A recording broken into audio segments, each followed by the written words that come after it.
Because how many know what's on the inside makes a difference? Amen. In our Sunday school lesson today, God told Samuel when he thought that the eldest son of Jesse was the chosen one, he said, surely this is the one.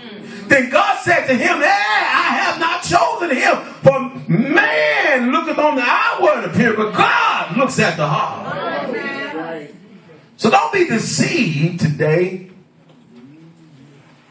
when the enemy comes and joins our conversations and our worship. Oh, wow.